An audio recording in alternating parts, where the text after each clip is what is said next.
देखो दोस्तों, ये सवाल है आपका, बताते हैं। लिखा है यदि ए बी और ई एफ, अब सवाल देखिए कॉन्ग्रुएंसी का सवाल है, सर्वांग समता जिसको बोलते हैं कि कैसे सर्वांग सम करें त्रिभुजों को। तो इसमें लिखा है अगर ए बी बराबर ई एफ है, ए बी और ई एफ बराबर है दोस्तों, तो यहाँ पर जो एक गिवन है, सबसे पहले लिख लीजिए गिवन क्या क्या है। इस सवाल करने के लिए सबसे पहले आप गिवन बताइए क्या क्या है। तो सबसे पहले है क्या ए बी बराबर में ई एफ है। देखिए आपका ए बी बराबर ई एफ दिया हुआ है और आपका बी सी बराबर में डी दिया हुआ है।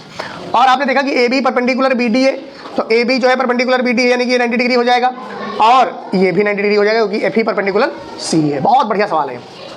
अब आपको सिद्ध क्या करना है, A B D triangle F E C, A B D F E C. तो आपने देखा क्या कि ये तो हिस्सा आ ही नहीं रहा कहीं यार, तो हम क्या करेंगे कि सी डी एडिंग, यहाँ लिख देंगे adding adding adding C D both side, दोनों तरफ, यानी कि B C plus C D कर देंगे।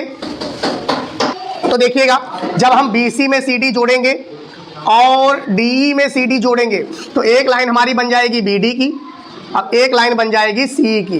ये क्वेश्चन नंबर 1 हो गया। अब लिखेंगे हम इन ट्राइंगल जो दो को हमको कॉन्ग्रुएंट करना है, इन triangle A B D and triangle F E C, दो ट्राइंगल थे, दोनों के नाम लिखे। उसमें सबसे पहले तो हम यही लिख देंगे कि बी डी बराबर सी, इसका रीजन बताएंगे फ्रॉम इक्वेशन 1, फ्रॉम इक्वेशन 1। फिर लिख देंगे कि हमारा ए बी बराबर था जो वो एफ ई के बराबर था, वो गिवन था। फिर लिख देंगे कि एंगल ए बी डी बराबर में एंगल एफ ई सी। ये क्यों? क्योंकि लिख देंगे कि ए बी दिया था, फिलहाल गिवन है A B perpendicular B D and F E perpendicular C E. ये दोनों चीज़ें लिख देंगे इसमें।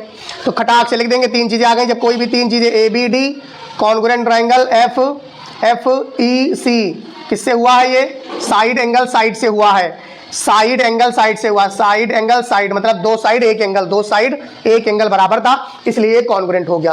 कॉन्ग्रुएंट की एक बड़ी लंबी कहानी है, तो फिर आपको बताएंगे जब पूरी वीडियो कॉन्ग्रुएंट की हम पढ़ाएंगे तब आपको बताएंगे कॉन्ग्रुएंट की कहानी क्या है ना। तब तक ये समझिए कि जब दो ट्राइंगल कॉन्ग्रुएंट होते हैं तो उनकी कम से कम 3 चीजें आपस में बराबर मिलनी चाहिए। जब आपकी आपस में 3 चीजें कोई बराबर मिल जाएंगी तो बची हुई 3 चीजें बाई सीपीसीटी से बराबर हो जाएंगी। सीपीसीटी का मतलब होता है corresponding parts of congruent triangle equal होते हैं। जितने भी बचे पार्ट्स हैं, मान लीजिए आपने 3 दिए लिखे थे, एक ये लिखा था, एक ये लिखा था और तीसरा आपने क्या लिखा, ये एक ये साइड लिखी और एक ये साइड लिखी। बचा हमारा ये, तो इसको भी लिख सकते हैं एंगल ए बराबर में एंगल एफ। और क्या बचा हमारा? बचा ए डी बराबर में लिख सकते हैं एफ सी, ए डी बराबर में एफ सी लिख सकते हैं। और उसके बाद ये एंगल बचा, ये एंगल इसका ये, तो इसको 1 और इसको 2 मान लो, तो एंगल 1 बराबर में एंगल 2। इसको किस अधिकार पर लिख सकते हैं? बाई सीपीसीटी के अधिकार से। बाकी 3 चीज़ें अपने आप बराबर हो जाती है। तो वीडियो अगर अच्छा लगे दोस्तों तो लाइक सब्सक्राइब शेयर जरूर कीजिए।